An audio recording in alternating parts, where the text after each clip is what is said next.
Ngayong araw ay namulot tayo ng pera, charot, namulot tayo ng alimango. Nag-setup kasi kami ng crab trap dito sa Retiro. Malapit lang to sa amin, ilang minutong drive lang. Crab and lobster season na kasi dito sa Norway, kaya pwede namang huli. Dalawang crab trap yung sinetup ni Peter. Nilagyan niya muna ito ng pain. Bali isda yung ginamit niya. Pabulok na nga yung isda, sabi niya kasi mas mabaho daw, mas okay. Mas marami daw pupunta dito sa box. Pagkatapos ilagay ng mga pain sa net, ay inihulog niya na tong trap sa tubig. Ayan, tapos tinali ng mahigpit. Kinabukasan ay bumalik kami dito sa Retiro. Ayan, pareho kami excited. Hoping na sana may mga huli. First time ko rin kasi ito gawin, kaya excited ako. Ayan, inangat niya na yung unang crab trap. Hindi namin in-expect na may kasamang lobster. Talaga namang nakakatuwa. Alimango lang kasi in-expect namin. Pero syempre, umaasa pa rin kami na may lobster.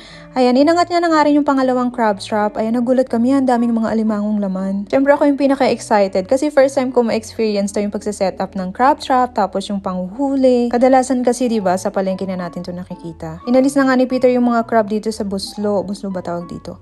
Inisa-isa niya alisin kasi makapit at naninipid. May kalakihan rin yung size ng crab. Naglagay na nga ulit ng pain si Peter. Mackerel naman tong nilagay niya. Tapos hinulog niya ulit sa tubig yung crab trap. Babalikan ulit namin yan bukas. At sinimulan ko na mamulot ng mga alimango para mailagay na sa lalagyan. Ayan, medyo marami rin yung nahuli namin kasi napuno namin yung lalagyan. Nakaka-excite siya gawin pero dapat maingat pa rin sa paghawak kasi naninipit tong mga crabs. Ito nga pala yung mga nahuli namin. Hindi namin in-expect na ganito karaming mahuli namin ngayong araw. Ayan, ayun lang. Thanks for watching. Please follow for more. Ingat!